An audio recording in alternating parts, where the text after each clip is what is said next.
Орой минь төргийн үзэгчтэй та бүхэндээ энэ цаг мөчид хүрдэг хариуцлагатай нийгмийн төлөө шууд нэвтрүүлэг танд хүрэхэд бэлэн болсон байна.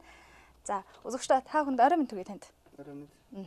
За өнөөдөр бол бид бүхэн студидд ярилцахаар уул уурхай инженер эдийн засагч Наранбаатрыг хөрсөн байгаа. Танд бас орой миньдээ хүргэе. Бид хоёр бол өнөөдөр бол Эрдэнэс 5-7 одоо холбоотой олон асуудлыг бас энд өнөөдрийн нэвтрүүлгээр бол хөндөж ярилцахаар байгаа.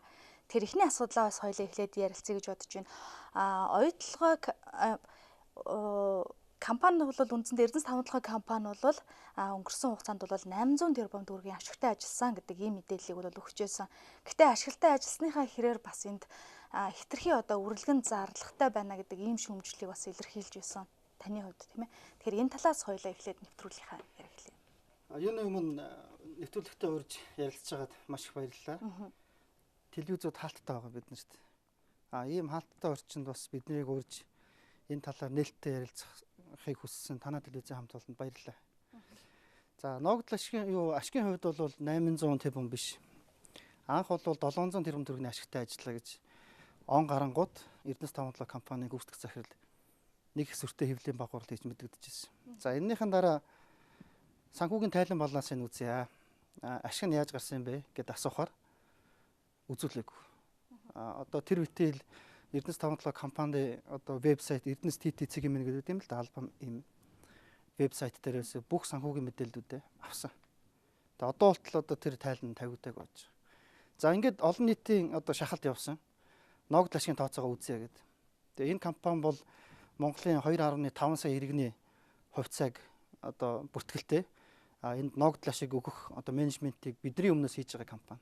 Тэгэхээр мэдээллийг нуух шаардлага байхгүй. За ингээд шахаад ирсэн дараа нь 720 тэрбумын ашигтай боллоо гэсэн, дараа нь 780 боллоо гэсэн. Тэгээ хамгийн сүүлийн байдлаар 800 тэрбумын ашигтай гэдэг. Ингээд шахахаар 100 тэрбумын ямар ч байсан ашиг нэмэгдээд гараад ирж байгаа. За энэ бол бас манай иргэд хувьцаа эзэмшигчдийн энэ компанийнхаа үйл ажиллагааг одоо хянах энэ одоо нэгдлийн үндсэн дээр би бол 100 тэрбум төгрөгийн ашигыг бол ямар ч байсан гаргаж ирлээ гэж харж байгаа. Тооцооны аргаар дардсан байсан ашигыг ил болгож гэнэ гэсэн үг. Энэ нь бол иргэдэд хувьцааны ногдол ашиг хэлбэрээр шууд одоо харамаад нь очих бодит өгөөж гэж харагдаж байна. Өөрөөр хэлбэл нууцсан байсан гэсэн үг үү? Одоо нууцсан байсан л гэж үзэн шүү дээ. Тэгээ нуугаагүй бол ягаад 700 тэрбум төгрөгийн ашигтай гэж ягаад ашигаа үзвэл ногдол ашигын тооцоогоо чи харъя гэд олон нийт шахахаар 800 тэрбум төгрөг гэж хэлдэг юм. Нууцсан л байсан ашиг тий. 100 тэрбумаар. 100 тэрбум. Энд Эрдэнэс 5-7 компани энд бас IPO-гийн зөвлөлт гадаадын одоо зөвлөгөө авахад 283 тэрбум төгрөгийг бол одоо зарцуулнаа гэдэг ийм тооцоог бол хийчихсэн байна. Яг ийм бодит шаардлага бий юу? Та юу гэж харж байна? Яг IPO хийхэд underwriter гэж одоо компанид зөвлөх үйлчлэгээний хөөс төлдөг. Гэхдээ эдгээр энийг 283 тэрбум underwriting төлбөр гэж юусоо тавиагүй байхгүй юу?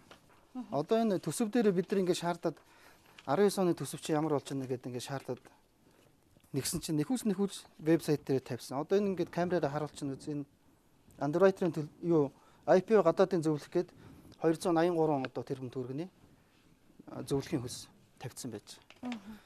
За, иргэдэд бол 50 орчим тэрбум төгрөгийн ашиг өгөх юм үгүй юм уу? Ногдол ашиг хуваарлах үгүй гэдэг асуудал алан босоор яригдэж байна. Гадаадын зөвлөхөд энэс 4-5 дахин өндөр өртөгтэй зөвлөхийн хөлс төлөх гэлээ шүү дээ. Энэ зөв юм уу буруу юм уу? Тийм ээ. За ер нь явж яагаад энэ underwriting төлбөрийг 283 тэрбум төгрөгөөр төсвөлж оруулж ирсэн бэ гэхээр ногдол ашигаас хулгай хийх гэж тавьсан юм бэл. Ногдол ашигаас хулгай хийх гэж байгааг би бол эсэргүүцэж байгаа. Одоо 800 тэрбум төгрөгийн ашиг гарсан.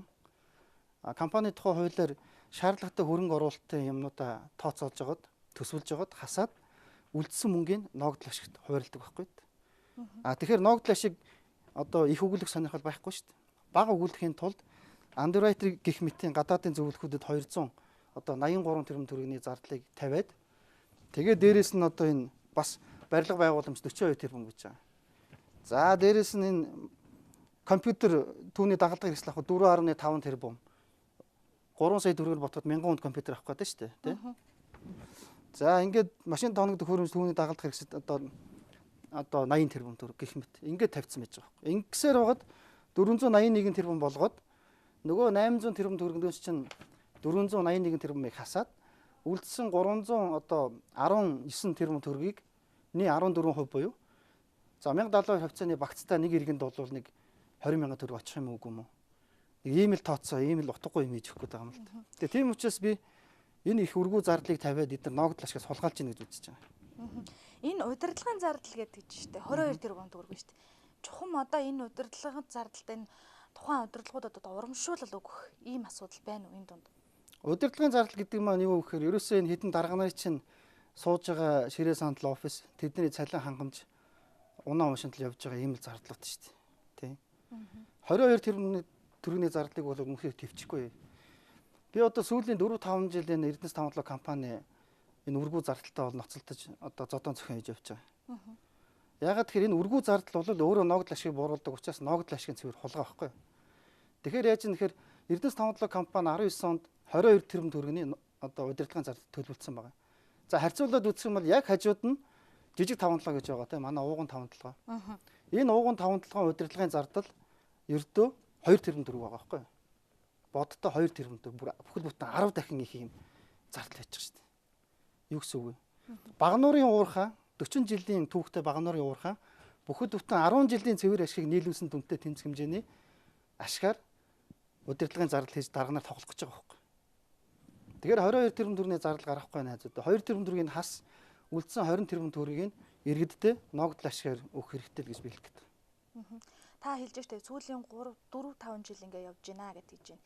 Гэтэл сүүлийн ингээд 4-5 жилийн хугацаанд удирдлагын зардал ерөнхийдөө хэрхэн яаж өөрчлөгдөж байна? Дандаа өсөлттэй байгаад байна уу? Альцвал бол ямар хэмжээнд байгаа юм? Гэхдээ дандаа өсөлттэй байгаа. Одоо жишээ нь 2016 оны тайланг харах юм бол 6 тэрбум төгрөгийн зардал гаргасан байна. 17 оны тайланг харах юм бол 10 тэрбум төгрөгийн зардал гаргацсан. 18 онд хэд гаргаснаад нууцсан байгаа. 19 онд 22 тэрбум төгрөг төлөвлөсөн байгаа байхгүй. Гэхдээ жилд одоо 1 тэрбум 500 саяар нэмэгдэж болно шүү дээ. 5 тэрбумаар тэгээд 10 тэрбумаар нэмэгдэж байгаа. Юу гэсэн үг вэ? Би чинь ингээ ийм өргүү зардалтай компани байх юм бол иргэд бид хизээ ногдол ашиг авах юм бэ? Энэ компаниас чинь бүхэл бүтэн 10 жил ногдол ашиг хүлээж байгаа шүү дээ. Тэгээд ногдол ашиг нэг ч өгөөгүй. Шилний цаанаас одоо мөсөн чихэр долоолгаад одоо 10 жил болчихлоо. Тийм учраас энэ жил бол иргэдтэй 800 тэрбум төгрөгийн ашигтай ажиллаж байгаа энэ компани ногдол ашиг бэлэн мөнгөөр өгүүлэх хэрэгтэй. 17 онд би бол хэлжсэн. Одоо 280 гаруй тэрбум төгрөгийн ашигтай ажиллаа гэхэд хувьцаа эзэмшигчдийн хурал дээр ороод за яг энэ удаадаа бол та нар иргэдтэй одоо ногдол ашиг өгөхгүй байж болно. Эний чинь бол төвчээ. Тэ? 18 онд та нар заавал өгнө шүү. 18 он заавал өгнө шүү. 17 онд бол яг та нар хэрэгтэй тэр эргэлтийн хөрөнгө оруулалт юмдаа зарцуулаад илүү их одоо ашигыг бүтээгээд тэгээд 19 онд ногдол ашиг өгөөрэй гэсэн. Ийм захиасыг би бүр хурал дээр протокол дуужаад хэлжсэн. Тэгээ одоо өнөөдөр ерөнхий сайд нь 1-р үйлрэлдээ багтаагаад ногдол ашиг өгсөн байхгүй. Одоо өнөөдөр 1-р үйлрэл дуусч байна. За 283 тэрбум битийн утгагүй зардал тавиад ногдол ашигын хулгай хийж байгаа. Ногдол ашигын тооцоог дарж байгаа. За энэ нь бол үндэсний аюулгүй байдлын зөвлөл дээр яригдсан. Ууг нь бол энэ хүртэл яриулах ямар ч шаардлагагүй юм л. Зүгээр эдийн засгийн Наранбаатар судлаачийн хувьд асуудлыг ууг нь их ийдгээр тавьсан. Ийм зардлууд байна. Энийг та нар хэмнээч. Хариугаа надад өгөөрөө гэсэн чи өгөөг байхгүй. За ингээд хариу өгөхгүй болохоор 1072 хувьцаа гэдэг Facebook групп байгаа. Одоо үзэж байгаа хүмүүс бол тэр 1072 хувьцаа гэдэг хайлт хийгээд ороороо 90,000 хүнтэй closed group байгаа. Тэрэн дээр бол одоо хувьцаа эзэмшиж бөөн уур бухимдал байгаа шүү дээ. Яхаараа ингээд үргүү зардал гаргаад ногдол ашигаас хулгай хийгээд тэгээд ногдол ашиг тооцоогоо дараад нуугаад хувьцаа эзэмшигчийн хуулийн заасан компанийнхаа үйлдвэрлэлийн үйл ажиллагаа, санхүүгийн үйл ажиллагааг мэдэх эрхийг ерөөсөө хангахгүй хууль зөрчиж байгаа юм байна гэж. За ингээд ууралж бухимдсан хувьцаа эзэмшигч нар бол нэгдэж нийлж ямар нэгэн акц хийсэн. Эдгээр бүр гудамжиндаа гарах гэдсэн бид нар. Талбай дээр гарыг гэсэн. Гэхдээ 90,000 хүн, 100,000, 200,000 хүн талбай дээр гарвал юу болох вэ? Бид холбоо бол яаж нэхэр энэ их актер нийгмийн стресс давлаа хувьцаа эзэмшигчний уур бухимдлыг бол хэлж байгаа байхгүй. Бид нар бол ингээд талбай дээр гарах шаардлагагүй. Хуулийн хүрээнд шинжлэх ухаанчаар судалгаа шинжилгээтэйгээр хэдүүлээ шахалтанд оруулъя. Талбай дээр бол хизээч гарч болно. Тэрний шиг амарх юм байхгүй. За ингээд 1072 хувьцаа Facebook групп дээр 90,000 хүний дунд ингээд харилцан ярианууд үүсээд тэгээд нэлээд тийм одоо боловсралтай залуучууд нэгдсэн. Одоо хуулийн чиглэлээр, санхүүгийн чиглэлээр, хөрөнгө оруулалт болон уул уурхай инженер, геологийн чиглэлээр суралцаж төгссөн мэргэжлэрээ 10 жил ажилласан туршлагатай 9 залуу нийлээд 1072 хувьцаа эзэмшигчдийн эрх ашиг хамгаалах холбоо гэдгийг байгуулсан. За ингээд байгуулад миний нөгөө түрүүний асуугаад явж исэн тэр эвгүй зардлын тооцооны хариуг албажуулаад холбоогоор өгсөн. За хамгийн сүүлд бол өнгөрсөн 7 хоногт 3 сарын 21-нд 1072 хувьцаа одоо эзэмшдийн эрх ашиг хамгаалах холбооноос энэ үргүү зардлыг бууруулаач. 19 оны төсвийн үргүү зардлыг бууруулаад 1.80 төгрөгийн цэвэр ашиг нэмэгдүүлэх бололцоо байна. Буюу 2.5 сая хувьцаа эзэмшдэхээр нэг хувьцаа эзэмшиж дор хаяж 400 мянган төгрөгийн ногдол ашигыг өгүүлэх боломж байна гэдэг тооцоо судалгаатайгаа ингээд асуулга тавьсан байж. 7 хоногийн дотор хариу бид нар авах хэрэгтэй. Одоогор чимээгүй л байна. Хэрвээ хариу өгөхгүй бол бид нар энэ төлөөлөл өдөрт зөвлөлтөө компани тухай хуулийн дагуу хариуцлага ярихаас арга байхгүй. Санхүүгийн зохицуулах хороо болон одоо иргэний шүүхэд бол захиргааны шүүхэд бол бид нэр энэ компаниг өгөөд төлөөлөл өдөрт зөвлөлийн гишүүдийг шүүхтэд явахад бол бид нэр тодорхой хэмжээний хариу болон шаардлагуудынхаа юм бол авах гэж бодож байна. Энэ одоо олон үргүү зардлуудыг танах, хасах ийм боломж одоо тухайн компани удирдлагуудад байсан болов та юу гэж харж байна? Мэдээж байсан байгаа учраас бид нар асууад байгаа шүү дээ. Энэ компани чинь 2.1 их 80 төгрөгийн одоо борлуулалтын орлоготой байх. 1.6 их 80 төгрөгийн одоо зардалтай. Их 80 гэхээр манай үзэгчид ингээд тоогоо алдчих магадгүй. 1 их 80 бол 1000 ширхэг тэрбум төгрөг гэсэн үг. 1000 ширхэг тэрбум төгрөг. Тэгэхээр бол асар их хэмжээний мөнгө байгаа зү тийм ээ. За тийм учраас одоо асуулгуудаа ингээд асуугаад тавьсан, шаардлагуудаа ингээд шахаад ингээд явж байгаа. За хэмнэх боломжтой зардлууд байна. Одоо саяны тэр нэг удирдлагын зардал гэхэд 22 тэрбум. 22 буюу хажуудаа байгаа 5.7-аас 20 тэрбумаар илүү зардал төлөвлөсөн. Хөрөнгө оруулалтанд ямар ч шаардлагагүй тэр 283 тэрбумын IPO-гийн гих мэт зардал тавьсан. Тэгээ өөрсөндөө одоо машин авч унах гээд 4.5 тэрбумын зардал төсвөлсөн. Тансаг байшин суух гээд 42 тэрбум. За энэнийх нь 20 тэрбум нь болохоор офис гэж байгаа. Эрдэнэс 5.7 шиг компанитай одоо компанийн хувьд Монголын шилдэг 100 инженерийг авчраа суулгахад эдний ажлыг бол хангалттай байна. Хангалттай байна. 100 инженерт бол 500 м квадрат талбай хангалттай байхгүй юу? 500 м квадрат. За хамгийн үнэтэйгээр нь бодъё. 55 мянган төгрөг одоо хотын төвийн одоо Шангрила ч юм уу Централ Таврын одоо 1 м квадрат талбай офисын өртөг 55 мянга. Тэгээ ингээд бодоход жилийн 330 сая төгрөгийн төрөөсийн зардал гаргахаар л компани байхгүй. 10 жилээр бодохоор 3.3 тэрбум төгрөг. Гэхдээ 42 тэрбум төгрөгөөр байшин барьчаад заана дахиад ашиглалтын зардал гарч. Тэр нь бараг тэрбум төгрөг болно. Төрөөснөөсөө илүү 3 дахин зүгээр ашиглалтын зардал нь ботход юм. 42 тэрбум төгрөгнөөс 3 тэрбум төгрөгийн 10 жилийнхаа төрөөсийн зардлыг аваад хадгаламжинд хийгээд ингээд түрээслээд амьдраа. Илүү 39 тэрбум маа ногдол ашигын иргэддээ өгөө. Бити хулгай, бити ингэж одоо төмний хөрөнгийг олон нийтийн өмчийг өргүү зарцуулдаг гэж бид шахаад байгаа. Тэг гэх мэт одоо бололцоонод байгаад байгаа. Боломж бол харагдаж байна гэдэг зүйл гэж. Одоо ногдол ашигыг одоо тараах тухай, олгох тухай асуудлыг ярьж байсан. Энэ одоо компани удирдлагууд бол яг одоо нэг хүнд хичнээн төгрөг байх вэ гэдэг асуудал нь одоогор бол тодорхой бусаа гэдэг ийм тайлбаруудыг бол өгч ирсэн шүү дээ. Гэтэл одоо ийм их одоо зарлалууд байна гэж та харж байна те.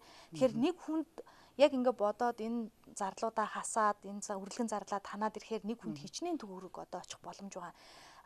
Удирдлагуудын зүгээс нь 30 орчим мянган төгрөг юм уу гэсэн ийм одоо мэдээллийг бас өгчээс удаа биш үү. Яг одоо бол бид нар нэг зүйлийг ойлгох хэрэгтэй. Одоо бол бид нар 2018 оны үйлдвэрлэлийн үйл ажиллагааны үр дүнд бий болсон 800 тэрбум гэдэг байгаа. Яг албан мэдээлэл гараг байгаа шүү дээ. Санхүүгийн тайлангаа нууцсан, үйлдвэрлэлийн тайлангаа нууцсан учраас. Тэр 800 тэрбум төгрөгнөөс иргэддээ хэрхэн илүү өгөөжтэйгээр ногдол ашиг одоо өгч болох вэ гэдэг энэ яриа хэлцээр энэ төвшөнд байна. За ингээд ногдол ашиг гараад ирлээ гэсэн чинь юу болсон бэ гэхээр за би бол Эрдэнэс 5.7 компани зүгээс явуулсан гэж хардж байгаа шээ. Нэг юм санал асуулга гаргаж ирээд ногдол ашигын хоёроосоо бэлэн мөнгөөр аваад хэрэггүй. Энийгээ хөрөнгө оруулалтанд зарцуулъя. Энийгээрээ баяжуулах үйлдвэрээ одоо төмөр замаа барья гэд ингээд ихсэн. За яг үнэндээ бол би энд үнэхээр дургу хүрсэн. За бид нар бол яг иргэдийн хүсэл бол нэг үгүй хэлэхэд эх оронч үзлэр бол хандж болно. Авсан одоо ногдол ашиг 20 өнөө 30 мянган төгрөг өнөө 50 мянган төгрөг өнөө тэр баяжуулах үйлдвэрт хандилчих гэсэн хүмүүс монголчууд ихэнх нь байгаа байхгүй. Гэхдээ хулгайч төртөө тохиолдолд хэрэггүй. Энийг бол өөртөө аваад хүүхдтэй ядаж утааны эсрэг маск авч өгсөн дээр. Яагаад тэгэхээр энэ улсын хурал чинь одоо Нэг нь 60 тэрбум умчнараа, нөгөөх нь жидүүчин хулгайчнараа ингээд бүрдсэн хоорондоо хэрэлдээд байдаг. Шинэ хуучин хоёрын эрхлэгч нь хоёр биенийгээ хулгайчийг нотлох гээд ингээд хэрэлдээд байдаг тийм. Тэгээ дүүрэн хулгайч нар байгаа тохиолдолд мөнгө өгөөд тэд нар хулгайгаа л хийнэ. Тийм учраас иргэдэд бол одоо юу гэдэг юм? Их оронч үзлээр хандаж ногдол ашиг хандивдмаар тэр нөгөө баяжуулах үйлдвэр төмөр замд нь хандивдмаар байвчиг хулгайч нар байгаа учраас болохгүй байгаа. Тийм учраас битүү. Тэд нар хулгайлаагүй бол бид нар хангалттай сургууль цэцэрлэг барих мөнгөтэй байх байсан. Тийм учраас энэ мөнгийг байгалийн баялагын ашгийг одоо иргэд та нар өөрсдөө хүрт. Энэ мөнгөө өөрсдөө ав. Тэгтээ бэлэн мөнгөөр ав.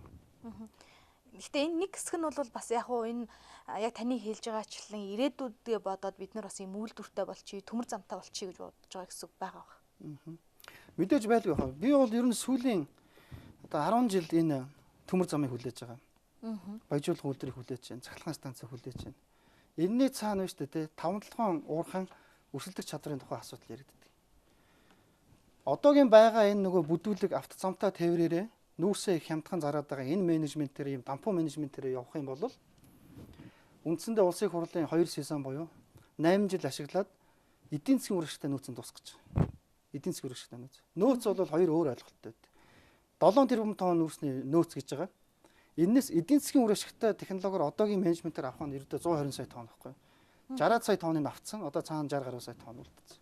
А хэрвээ баяжуулах үйлдвэртэй хөрөнгө оруулалт хийгээд цахилгаан станцтай хөрөнгө оруулалт хийгээд төмөр замаараа бага өртгөөр тээвэрлэх юм бол зөвхөн баруун зүүн цанхаас 1.4 тэрбум тонн нүүрсийг 70 жилийн хугацаанд олборлох ийм урт хугацааны одоо уул уурхайн тухай, тогтвортой уул уурхайн тухай, тогтвортой ногдол ашигын хуваарлтын тухай ярьж болж байгаа. А гэтэл энэ улс төрчнөр чинь энийг хийхгүй шүү дээ. Энийг хийхгүй байгаагаараа 5-7 нөөцийг энэ улс төрчид өөрсдөө идэж ууж байгаа байхгүй. Шийдвэр гаргахгүй, шийдэлгүй, шийдлүүдийг гацааж байгаагаараа хохирогч нь бид нар байхгүй. Төлөөс нь бид нар төлж байгаа амьдралаараа. Тэгэхээр манай хувьцаа эзэмшигчид нар бол энийг ойлгох цаг нь болсон гэж би хэлэх гээд байгаа юм л да. Та түрүүнд хэллээ ч одоо нөгөө нэг 30 мянган төгрөг авах юм уу? Альсвал энэс их мөнгө авах боломж.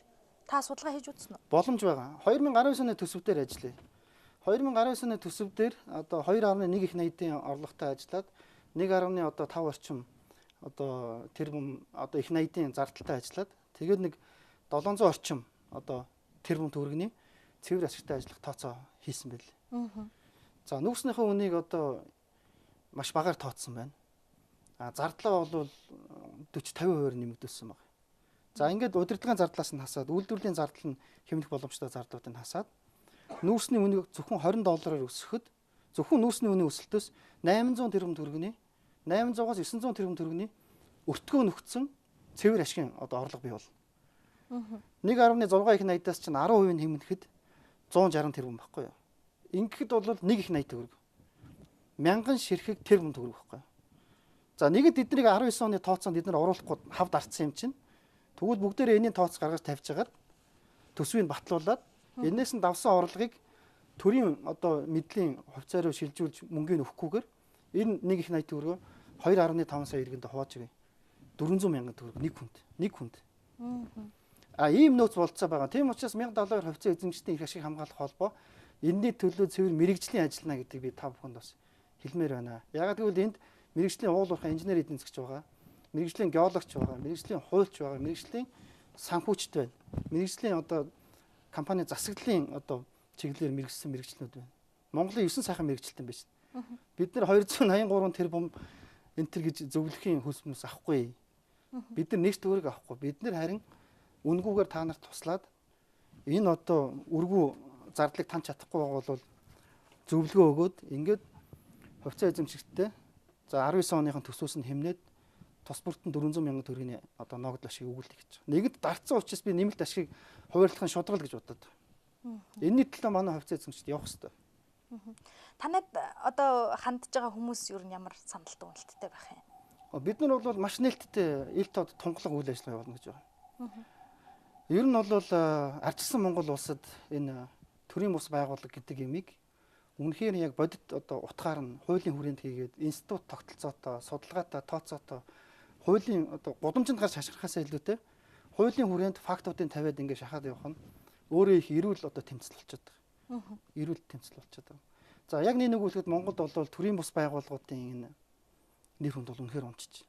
Хэн нэгэн төрийн бус байгууллага байгуулдаг, хэн нэгэн асуудал хөндөл хашгичаал гудамжинд гарахаар хүмүүс Энэ одоо хинээсээ мөнгө авсан эсвэл одоо хинийхэн тавиулсан ч юм гэдэг байдлыг хардаг болчиход шүү дээ. Энэ явж явж Монгол улсын ардчлалт хортой. Ялангуяа манай одоо яг өнөөгийн нөхцөл байдалд одоо төрийн өмчийн компаниуд томруулах, тэгээд байгалийн одоо баялагын сангийн тухай асуудал яригдчихэж байгаа. Төрийн өмчийн компанийг бол шүтэн биширж байгаа. Энэ нөхцөлд бол төр нь ард түмний өмчин бол ард түмэн тэр өөрийнхөө өмчт хяналт тавих тэр эрхийг энэ одоо $1000 хувьцаа эзэмшдэг эрх ашиг хамгаалах холбоо гэдгээр дамжуулж хийгээд үлгэр болчихъя гэж зориод байгаа байхгүй. Тэгээ бид нар бол улирал одоо жилийнхэн тайланд Ernst Young гэдэг юм уу эсвэл Deloitte гэдэг юм уу олон улсын нэр хүндтэй санхүүгийн байгууллагуудаар манай үйл ажиллагаанд хөндлөнгийн хяналт тавиач гэдэг хүсэлтээр бол хандсан байж байгаа. Тэгээ энэ бол орлого нь ил, зарлага нь ил, үйл ажиллагаа нь ил тод нээлттэй хилцүүлэгдэж байгаа асуудал нь $1000 хувьцаа гэдэг Facebook группт бол ил тод явдаг. Тэр үедээ бид нэг холбоогоо байгуулахдаа тэн дотор санал асуулгаар олон залуучуудаас шүүжээж энэ холбооны үүсгэн байгуулагчид удирд зөвлөлийн гишүүдэд бол сонгож ирсэн. Танд ямар нэгэн ашиг сонирхлын зөрчил байхгүй юу? Надад ашиг сонирхол байгаа. $1000 хувьцаа эзэмшигч Наранбаатар би. Би Гэргитаага охинтойгоо 3 хувьцаа эзэмшдэг. Хувьцаа эзэмшигчээс гадна сая одоо хүн маань төрсөн. Бид дөрвийн хувьд 10 жил хүлээс ногдол ашиг авмаар ийм сонирхол байна. Гэхдээ энэ хулгайч нарт энэ ногдол ашиг хулгайлуулмааргүй байгаа. Одоо хувьцаа эзэмшигч гадна одоо улс төр гэдэг ч юм уу. Одоо сүүлийн үед хүмүүс бол мэдээж хардлага ба штэ. Улс төрийг одоо ирэх сонгуульд өгөж байна гэдэг ч юм уу те. Эндээс болоод хардлагууд их байгаа штэ. Тань тийм бол байхгүй те. Та мэдчихэж байгаа штэ. Сүүлийн бараг ингээд энэ Эрдэнэс тавталгаа компани үүсгэн байгуулагдсан цагаас хойш би бол энэ компани одоо үйлдвэрлэлийн үйл ажиллагаа санхүү тэгээд нүүрсээ хямдхан зарж байгаа үйл ажиллагаанд нь бол байнгын шүүмжлэлтэй хандж ирсэн. Энэ миний мэрэгжлийн сонирхол бөгөөд одоо нэг талаараа бараг хобби гэж хэлж болох юм да. Өөрөө уул уурхай инженер эдийн засагч энэ чиглэлээр мэрэгжсэн одоо би энэ чиглэлээр 20 жил ажиллаж байна. Австрали Азийн уул уурхай металлургийн институтын гишүүн болно гэдэг бол өөрөө Хонконгийн хөрөнгийн бирж юм уу Торонтогийн хөрөнгийн бирж дээр нэр хүнд болон ёс зүгээрээ төслүүд дээр гарын үсэг зурж мөнгө босгодог. Тэр мөнгө босгож байгаа хөрөнгө оруулагчид надад миний тайланд итгэж мөнгө босгодог байхгүй. Тэгэхээр Монгол үнийн хувьд энэ хүртэл ингээд явцсан мэрэгжлийн нэр хүндийг одоо унгана гэдэг бол өөрөө одоо байж болохгүй зүйл. Хоёрдугаарт намайг ямар нэгэн буруу зүйл хийх юм бол одоо Австрали Азийн уул уурхай металлургийн институтгээд 125 жилийн түүхтэй энэ ассоциац намайг зүгээр л дэлхийд зарлчихна. Тэгээ би ямар ч одоо газар одоо консалтинг хийх ч юм уу одоо өөрийнхөө мэрэгжлийн чиглэлээр ярих ирэхгүй болно гэсэн үг. Яг гэвэл би ч одоо зөвхөн Монголд консалтинг хийдэг биш дэлхий дээр ингээд аюул олон инженерүүд намайг итгээд дардагцсан ийм одоо ёсцсон маш өндөр этикэлтэй ийм холбооны гишүүн учраас чадахгүй. Тийм учраас нөгөө талаараа нөгөө мэрэгжлийн хобби гэдэг талаасаа нөгөө талаас ер нь сэхэтнүүд бидний дуугаа бодох юм бол энэ нийгэм чинь шалбар намбагт живх юм билээ. Сэхэтэр бид нар дуугаа байгаад ах юм бол боловсралгүй бүдүүлэг нөхдүүд бидний дээр хулгайч нар гарч ирээд энэ нийгмийг бол коммунизм руу аваачих юм бэл. Венесуэлийн замаар тий явуулах юм бэл л. Тийм учраас сэхэтнүүд одоо сэрэг цаг болсон. Өөр өөрсдийнх нь чадах чинээгээр чадах салбартаа дуу хоолойгоо өргөө арчилсан Монгол улсын иргэн бид нар бол эрх чөлөөтэй гэдгээр үнэхээр одоо мэдэрч энийг бас ашиглаж бусдтай бол өөрт байгаа боломжоо бусдтай бол одоо түгээх амжилт олгох ийм л одоо зам руу явах хэрэгтэй гэж бодож байгаа. Нүүрсний одоо үн дэлхийн зах зээл дээр ер нь хэрхэн ямар байгаа одоо манайх бас яаж тооцож байгаа энэ тухайд Эрдэнэс тавталгаа компани $20 нүүрсээ одоо өсгөх шаардлагатай. Он гарснаас хойш $40 өсчээд байна. Би оны өмнө хэлээд байсан. Яг тэгэхээр та мэдчихэ Call Mongolia гэж чуулганыг бид зохион байгуулдаг. Дэлхийн хамгийн супер маш өндөр өртөгтэй зах зээлийн судлаач нарыг бид мөнгө төлж авчирдаг шүү дээ. Засгийн газраас нэг ч төр одоо авахгүйгээр. Тэгээд энд нь Эрдэнэс тавталгаа компанийн засгийн газарынхаа оролцдог.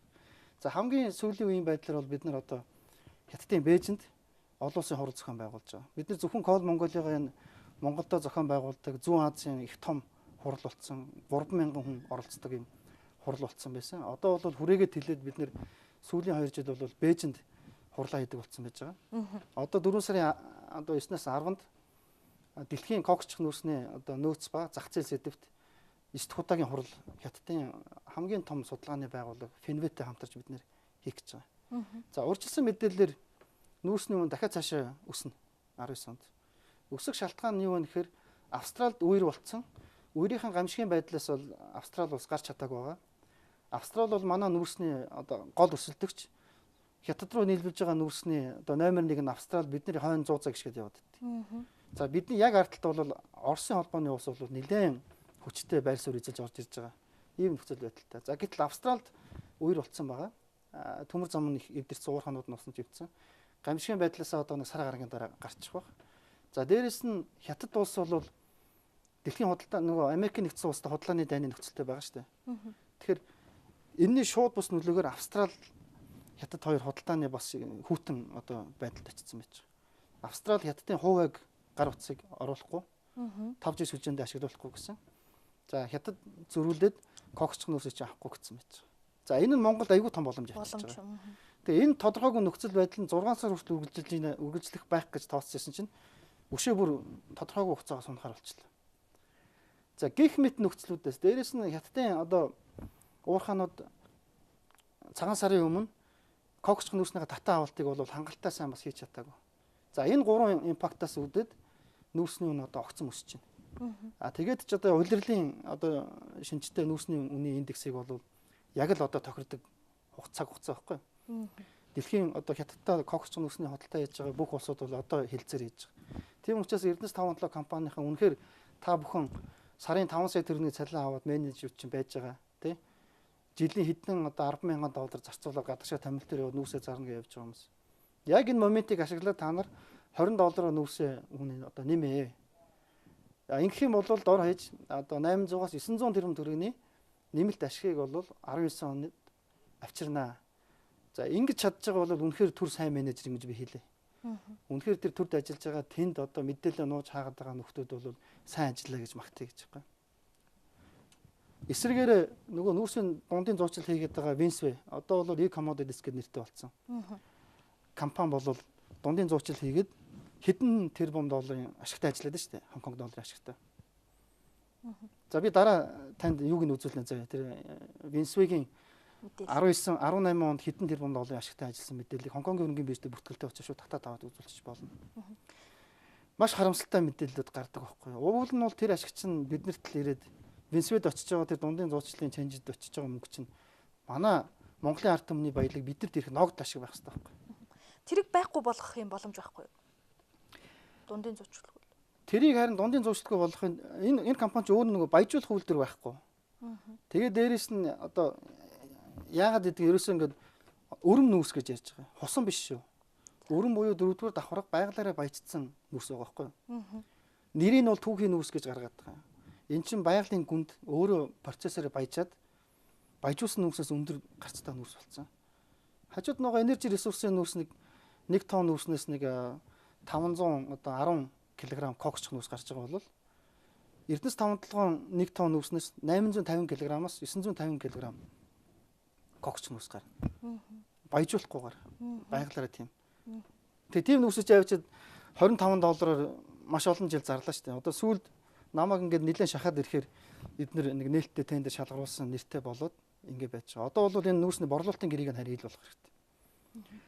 Бүх худалдаа авалтын гэрийг нь ил болох хэрэгтэй. Ингэжээс ногдлоо шиг үнэхээр иргэдэд 20,000 төгрөгөөр очих гээд байна уу? Аль эсвэл 200,000 төгрөгөөр очих болцоо байсан байна уу? Гэдгийг бол мэдэх гээд байгаа байхгүй юу? Тэгэхээр эдгээр дараад нуугаад тэр читэл Наранбаатар гэдэг хүний эсрэг асар их одоо мөнгө гаргаад сошиалоор хэвлэлээр ингээд нүдэд болбоод байгаа басна тий. Зөв зүгээр хүмүүс бол ингэх ямар шаардлага байгаа. Одоо энийг нуух шаардлагагүй хүмүүс бол одоо зүгээр л одоо мэдээлэл өгнө нэстэ тий. Гэтэл ингээд одоо хувьцаа эзэмшигчдийн ногдол ашгаар очих тэр мөнгөөр эсрэгээр нь PR хийгээд ингэж байгаа нь бол үнэхээр увайгүй бүгд тэнэг үйл явдал болчиход байгаа юм л да. Энэ борлуулалт маркетингийн зардалт бол 303 тэрбум төгрөг төсөөлсөн байгаа шүү. За наад чи мал арай дэнт. Би бол наад чинь хэлэх үг болтохгүй. Та задаргааг нь үзсэн үү? Үзүүлэхгүй юм чи. Одоо ингээд шаардаад одоо сууж штэ. Энэ 7 хоногийн дундуур одоо бид нар энэ шаардлагын хариуг авна. 303 тэрбум төгрөгийн борлуулалт маркетингийн зардал яагаад төсвөлсөн бэ? Яагаад төсвөлсөн? Энэ компани чинь нүүрсийг авах гэж 180 км очир үүсгээд өчнөө олон аавын залуучууд амь насаа алдаад хүүтэн төрөөд гадаа гандаад тий ингэ байж байгаа.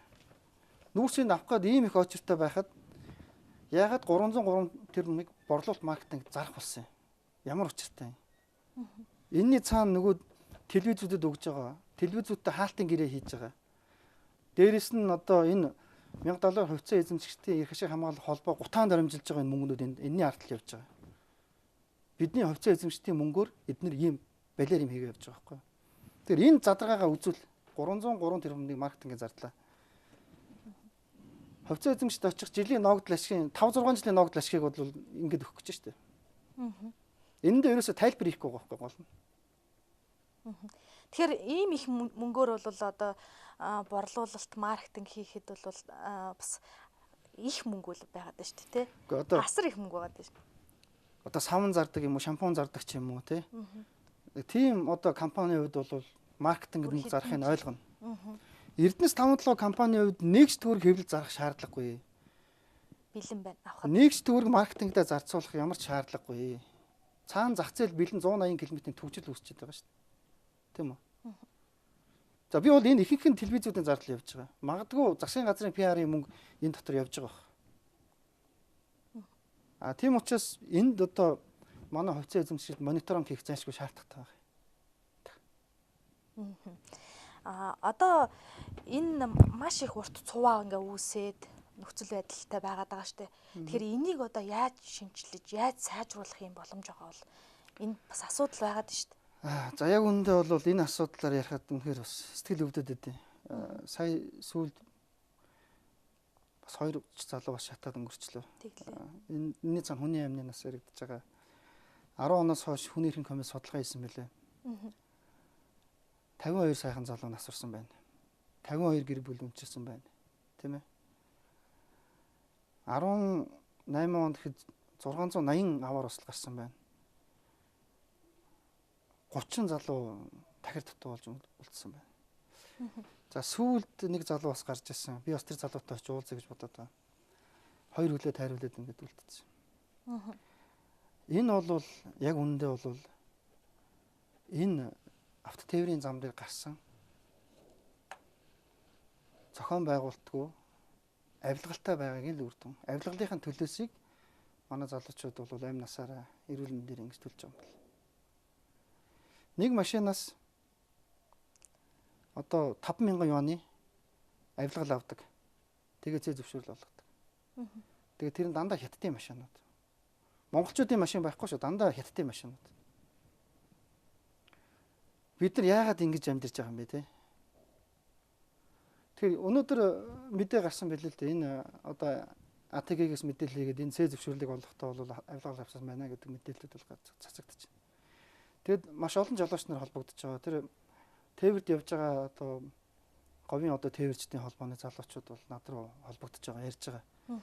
Наранбаатар эдийн засагч та одоо энэ асуудлыг хөндөж тавиач. Бид нар бол энэ үнэхээр хэцүү байна. Авилгалын дийлэхгүй байна. Бидэрт мөнгө байхгүй. Бид нар одоо байр орон сууцаа тавиад ингээд үр зээлэнд ороод энд ирээд зам дээрээ төгжирч байна. Бид нар даардаг. Тэ? Машин дотроо гал төлдөг. Ингээд шатаж нас урж байна гэж. Монгол хүний амь ямар үнэтэй юм бэ? 10 оноос хойш 8 оныг дуустал Эрдэнэс 5-7 компаниг зөөхөд 52 хүн насварсан байна. 1 тонн нүрсийг нэг хүний амь 400,000 тонн нүрсээр хэмжигдэж байна. 400,000 тонн нүрс экспортлох тутам Эрдэнэс 5-7-оос нэг хүн насварч байгаа. Аваар ослоор. Цаана носолдож үлдсэн хүмүүсийг бол би хэлж чадахгүй байна л да. Энэ тоо одоо 200-аас 250,000 тонн болж байна. Тийм ээ? Бид нар яагаад ингэж амьдарч байна? Энэ бол авилгалын одоо төлөөсийг л бид нар төлж байгаа хэлбэр. Тийм учраас энэ зам тээврийн яам дээр очисон шинэ сайд бол ерөөсөө энийг тасан зогсоох хэрэгтэй.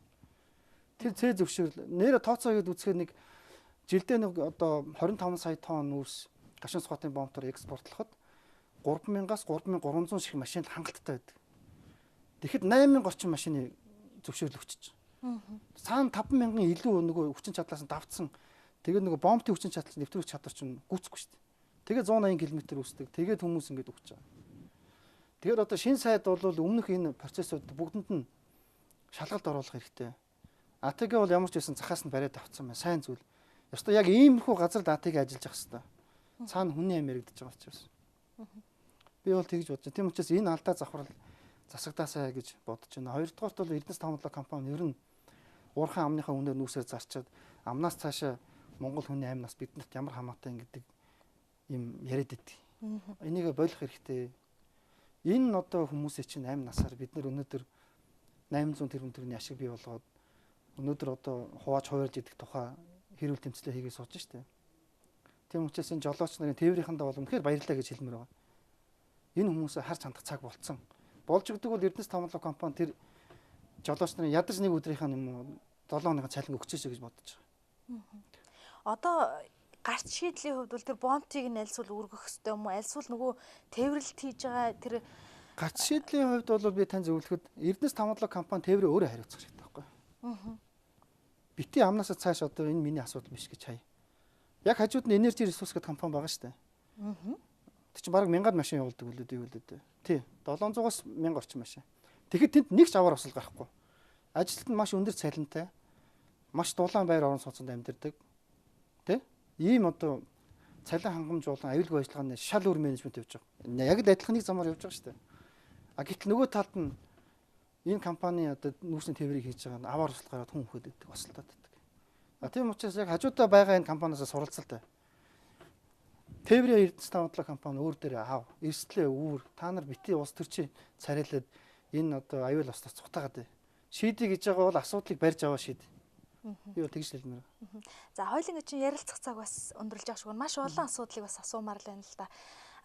Та бас яг энэ цаг мөчүүдээс зөвчд манаас хандаж үг хэлэх бах те. Ямар асуудлыг бас хоёулаа ярилцаж чадахгүй олон асуудлаас үлдлээ шүү дээ тийм ээ. Тэгэхээр яг Эрдэнэс таван талаа компани одоо арт түмний баялагийг ялангуяа одоо таван талаа өрмийг бол маш хямдханаар олон жил зарсан. 2010-аас 16 оны үр дүнгийн тайлангийн би бол судалгаа хийгээд тухайд нэлээд ноцтойгоор дэвшүүл тавьж ирсэн. Инхэд 1 тонн үсэг ерөөсө $30 зарсан. Нэг төгрөгийн орлого олохын төлөө илүү 16 төгрөгийн зардал зараад яваад байсан. Тэр зардлыг болохоор Чингис бонд болон бусад зээлийн хүүсрээр санхүүжүүлээд ингээд явж ирсэн. Өрөнд ороод өтөнд баригдсан байсан ийм компани. За энэ нөхцөл байдлыг би тооцоо судалгаатайгаар гаргаж тавиад асуудлыг бол сошиал борон өөрийнхөө чадах хэмжээнд бол нэлээд тавьсан. Та нар дэлхийн зах зээл дээр $250 нүүрстэй үнэтэй болцсон байхад $25 бити зараа гэдэг зах зээлийн судалгааг гаргаж тавьсан. Сэтгүүлч нар бол харин энэ дээр сайн тусалсан. За ингээд одоо Эрдэнэс таван талаа компани ямар ч байсан нүүрснийхээ одоо тендер зарлаад ингээд нэг $60-70 зардаг болчиход байгаа. Гэхдээ энэ хангалттай одоо бол $100 зарах хэрэгтэй. Уурхай амны үнээр. За. Тэгэхээр энэ бүх юм дээр хувьцаа эзэмштэй дэмжээрэй. Бид нар ингэж хамтарч нэгдээ. За 1072 хувьцаа Facebook группт яг одоо ороороо. Бид нэр 90,000 биш 2.5 саяла 500,000 болчиход бид нар бол үр дүнд хүрнэ гэдгийг хэлнэ. Боддоор таны хармаанд орох ногдол ашиг нэмэгдэнэ гэдгийг бол амж чадах байна. За бидний урилгыг хүлээж авч ярилцсан танд баярлалаа. За их баярлалаа. За үзэгч та бүхэндээ хариуцлагатай нийгмийн төлөө шууд нэвтрүүлэг хэн цаг мөчид хүрлээ. Анхаарлаа хандуулсанд баярлалаа. Дараагийн дугаар уулзтлаа. Түр баяртай.